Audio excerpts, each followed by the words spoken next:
Hi there, I'm Alex from Boldly. So now we're going to introduce you to a tried and true coaching model. It's called the GROW model.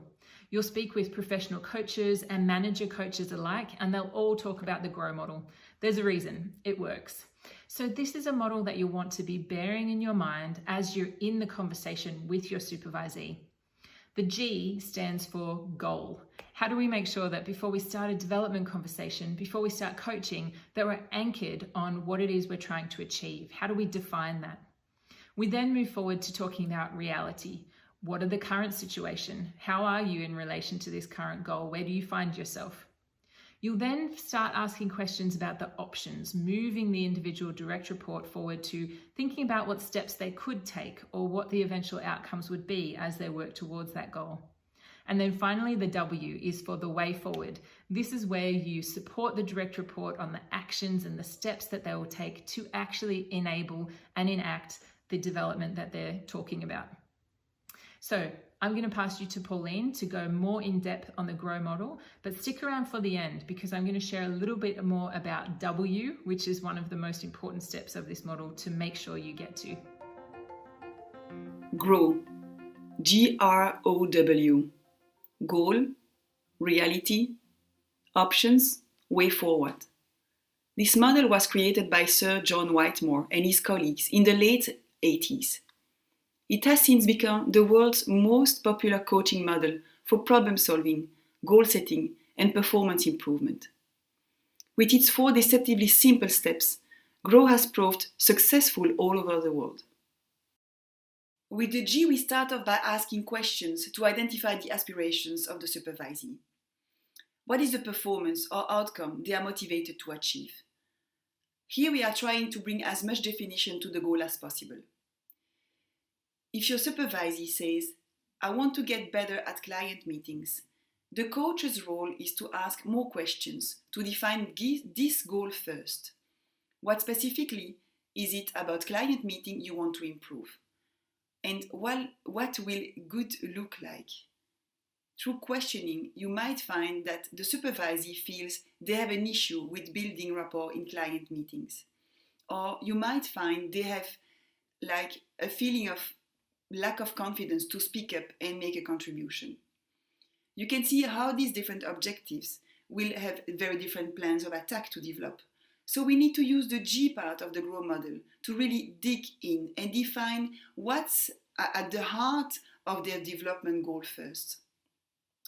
Once we have defined, for example, that this is a rapport building goal, we want to know specifically what do you want to get out of this session today as far as insight into your rapport building skills go. So this questioning allows us to agree upfront in the coaching conversation, not only what we are working on together, but what a good outcome might look like in this limited time frame. In this example, you might hear your supervisee say that just having some more repertoire or more techniques for rapport building will be a good outcome. Make a note of this and make sure it's been addressed by the time the coaching session concludes. Reality. At this point, it's often tempting to jump in and start problem solving, sharing tips or giving advice. Remember, you're here to coach. It's more sustainable if your supervisee generates their own approach. So the next phase in our model is to explore the current reality. What is their current approach to rapport building in meetings? What have they tried in the past?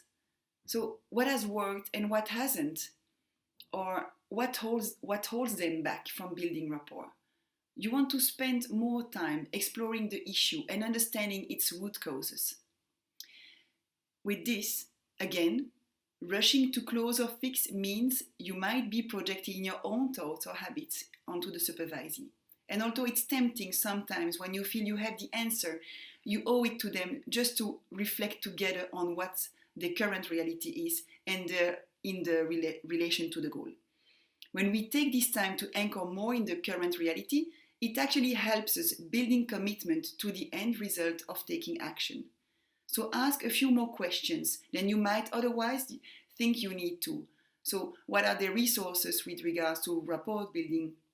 What did they learn to build rapport? Why do they think this is an important skill?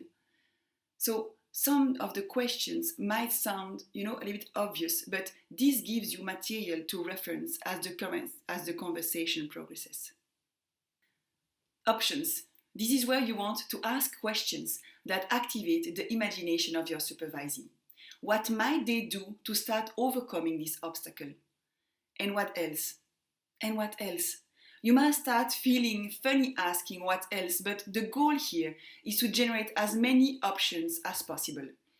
Even bad or obviously nonsense options give the supervisee a sense that they have choices in how they act and take steps towards overcoming their issues. Your supervisee might say, I can practice building rapport with colleagues. I can mentally prepare myself in the cab on the way to the meeting.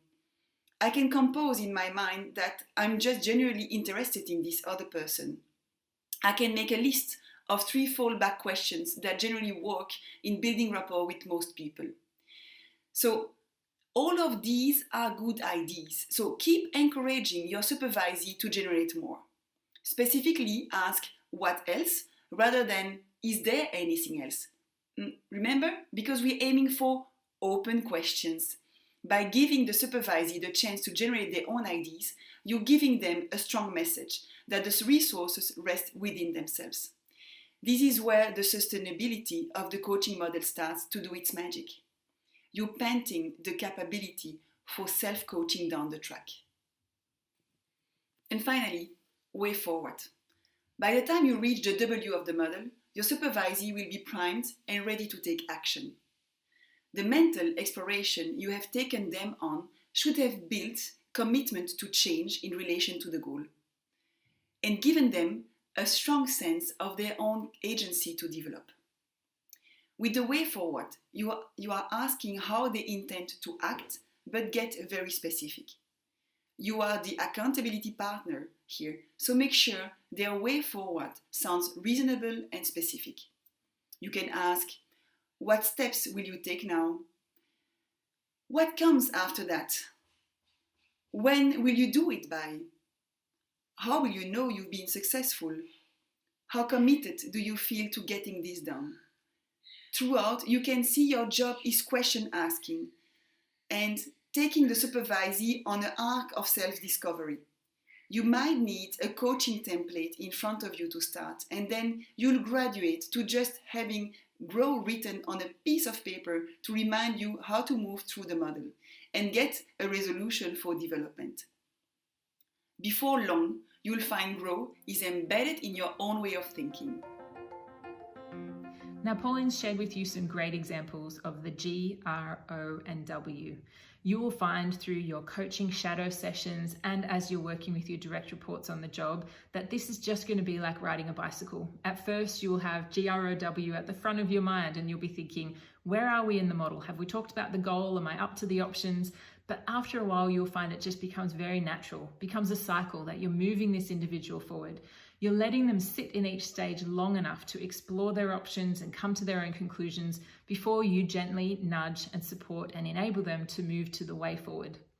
Now, as I mentioned at the beginning, the W, the way forward, is the most magical part of this model. What we know from a psychological perspective is that if people just think their way into a new way of acting, they'll start to ruminate. They'll find excuses. They'll find reasons not to do things. So what we say is, instead of thinking yourself into a new way of developing, we actually want to see you act your way into a new way of thinking. Go out and take behaviors, take steps, do experiments, go and do small, exercises out in that area of development that you're trying to achieve. This might be go out and speak with 6 people in the industry, go out and interview an expert, go out and ask your mum what she thinks of your character. Whatever the experiment is, whatever the behavior or the action is, your job as the coach is to make sure that that direct report gets to the W. Don't stop at defining the goal, working out the reality and looking at the options and letting it linger, because that's just going to let them simmer on what their goals are. Encouraging them to move forward to the actual behaviors and steps they're going to take, and for you to be that accountability partner to check back in with them and say, what did mum say? Or have you had those six conversations yet? This action is how people create habits. It's how they create new ways of thinking, how they actually move themselves forward in their career development. So we look forward to working with you on the next video, where we're going to be talking about powerful questioning, so that you can go through that GROW model and make sure that the questions you're asking align to the model, but that they're as economical and as powerful as they can be.